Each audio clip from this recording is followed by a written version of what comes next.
بسم الله الرحمن الرحيم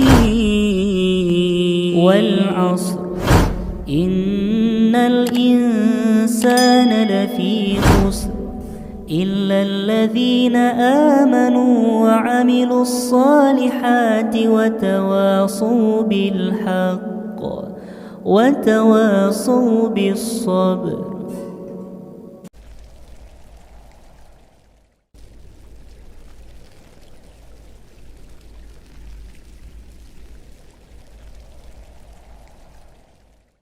Kaum muslimin yang dirahmati oleh Allah Subhanahu wa taala, ya, bagaimanakah ya setelah kita mengetahui ya sebab jin itu masuk ke dalam tubuh manusia? Ada 4 sebab tadi sudah kita jelaskan, yaitu yang pertama adalah kemarahan, kemudian yang kedua adalah ketakutan yang berlebih, kemudian yang ketiga adalah terlalu mengumbar syahwat, kemudian yang keempat adalah dia terlalu lalai dari mengingat Allah Subhanahu wa taala. Kemudian setelah 4 sebab tersebut, bagaimanakah ya cara jin itu masuk ke dalam tubuh manusia, ya, dan di mana ya tempat tinggal jin itu di dalam tubuh manusia. Ya, di sini penulis ya Syekh Wahid Abdus Salam Bali menyebutkan jin itu berupa angin. Ya, sementara tubuh manusia itu memiliki pori-pori. Ya, ada pori-pori kita di kulit kita ini ada pori-pori yang dia ada lubang sangat kecil, ya, tidak bisa dilihat dengan kasat mata. Tetapi kalau melalui mikroskop ataupun dengan teknologi yang terbaru, ya bisa nampak dia pori-pori di kulit kita. Ya. Itulah sebabnya jin dapat masuk pada bagian manapun dari tubuh manusia. Ya, jadi bisa dia melalui pori-pori ini, ya, ataupun bisa juga nanti ada disebutkan itu bisa melalui makanan yang tidak dibacakan bismillah ketika memakannya. Itu juga bisa ya salah satu cara jin masuk ke dalam tubuh manusia. Kemudian dalil yang menunjukkan bahwa jin itu berupa angin adalah firman Allah Subhanahu wa taala, wa khalaqal janna mim marijim min nar. Dan dia menciptakan jin itu dari nyala api. Ya, surah Ar-Rahman ayat ke-15. Ya, kemudian ditafsirkan oleh sahabat Nabi ya Abdullah ibnu Abbas menafsirkan ayat ini, yang dimaksud adalah dari ujung lidah api.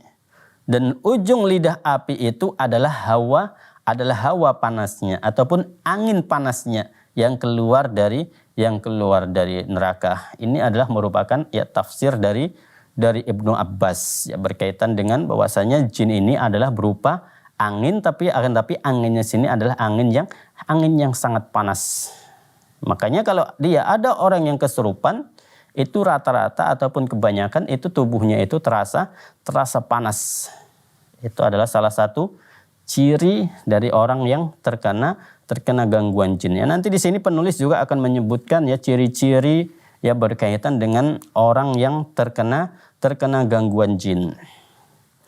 Kemudian kita lanjutkan, di sini penulis juga menyebutkan ketika jin masuk ke dalam tubuh manusia, ia pun langsung menuju ke bagian otak.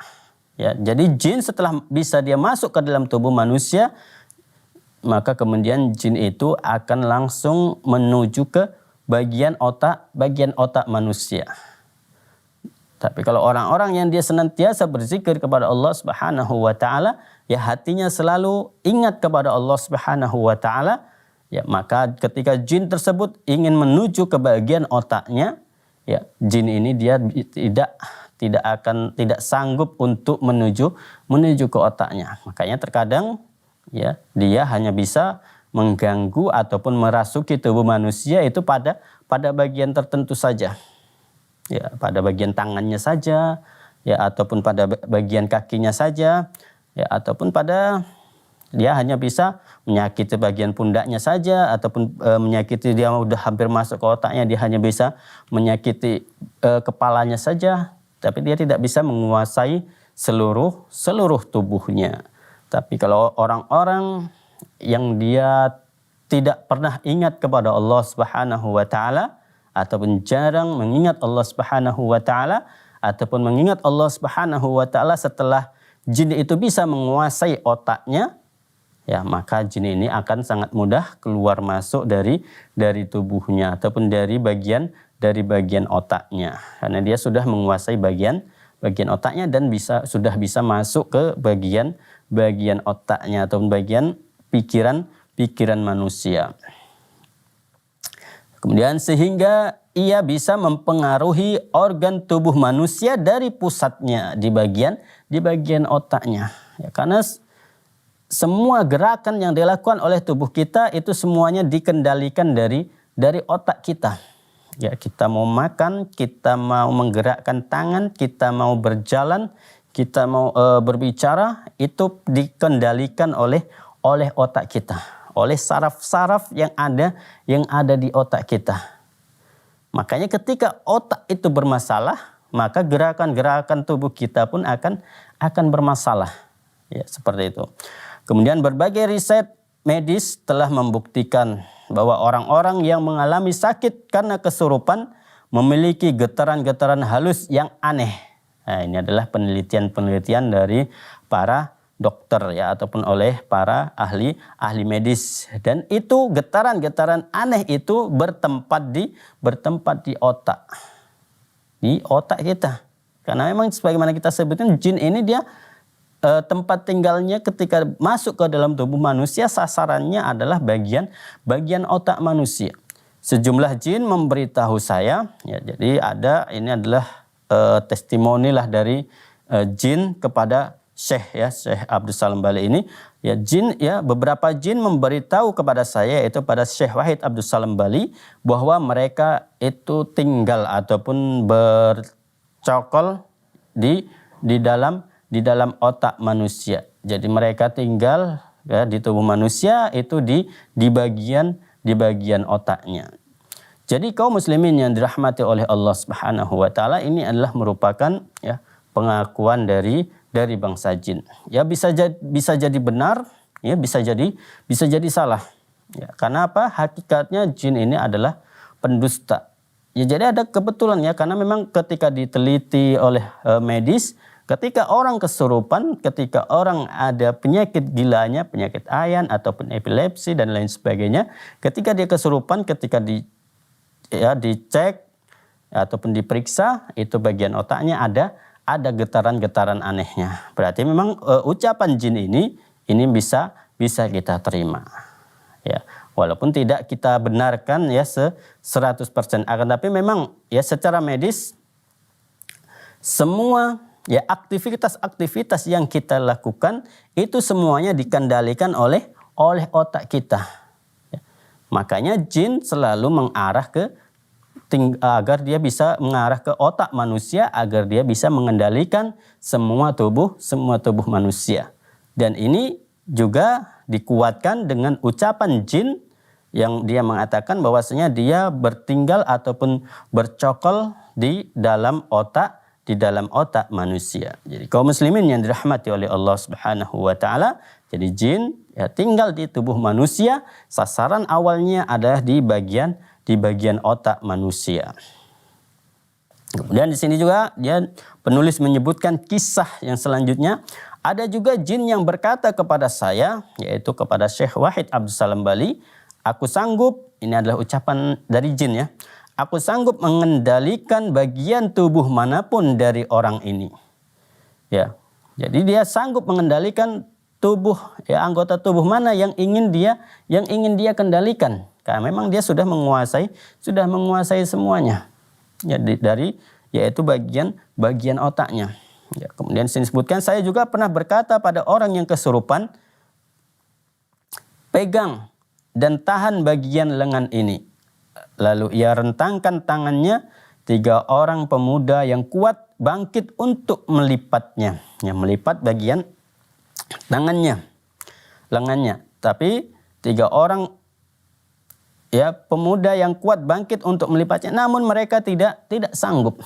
Ya 3 orang yang kuat ya ingin melipat ya tangan seseorang yang dia dalam kondisi kesurupan, mereka semua tidak sanggup. Lalu saya katakan kepada jin itu, lepaskanlah peganganmu. Ya, jadi syekh tersebut memperingatkan kepada jin yang masuk ke dalam tubuh manusia tersebut, ya lepaskanlah peganganmu tersebut. Karena memang jin itu sudah mengendalikan bagian otaknya. Jadi ia pun melepaskannya dan lengan itu pun kembali normal seperti semula. Ini adalah merupakan bukti bahwasanya jin ketika dia bisa sudah menguasai otak manusia, dia bisa mengendalikan semua tubuh manusia, semua anggota badan manusia itu dia kendalikan. Tapi ketika mereka tidak bisa menguasai bagian otak manusia, maka mereka tidak akan pernah sanggup untuk mengendalikan tubuh manusia kecuali hanya sedikit saja. Jadi kaum muslimin yang dirahmati oleh Allah Subhanahu wa taala, jangan pernah kita memberikan celah kepada bangsa jin. Ya, jangan pernah kita memberikan celah kepada bangsa jin untuk masuk ke dalam tubuh kita. Ya, jangan aku biar jadi kuat. Ya, biarlah jin itu masuk ke dalam tubuhku. Jangan seperti itu. Ini namanya menantang musuh. Padahal Allah Subhanahu wa taala telah menyatakan bahwasanya syaitan itu adalah musuh bagi manusia. Ya namanya musuh, kita musuhi.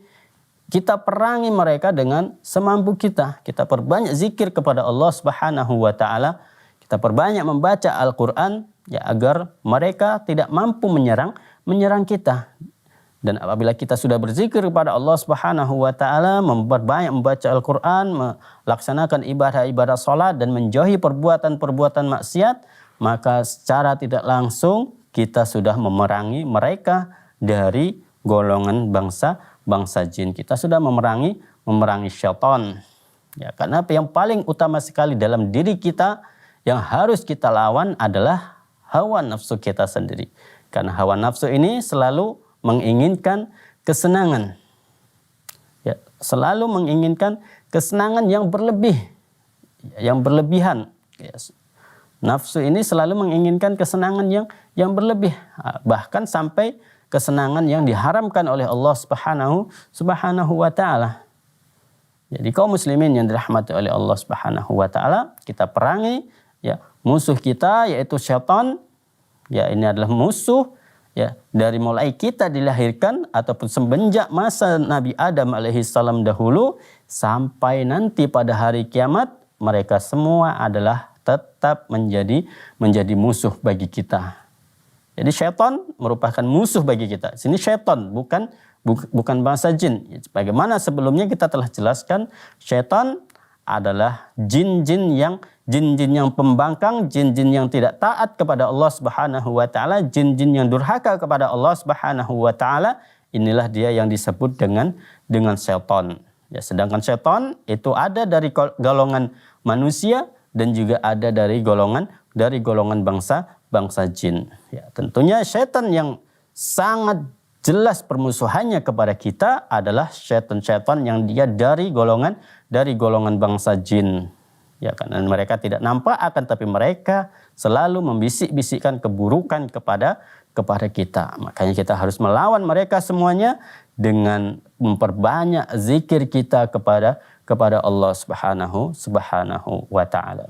Kaum muslimin yang dirahmati oleh Allah Subhanahu wa taala, semoga apa yang kita sampaikan di kesempatan kali ini dapat bermanfaat untuk kita semua. Kita memohon kepada Allah Subhanahu wa taala, semoga Allah Subhanahu wa taala melindungi diri kita semuanya dari semua godaan-godaan syaitan. Kita tutup dengan doa kafaratul majelis. Subhanakallahumma bihamdika asyhadu an la ilaha illa anta astaghfiruka wa atubu ilaik. Wassalamualaikum warahmatullahi wabarakatuh.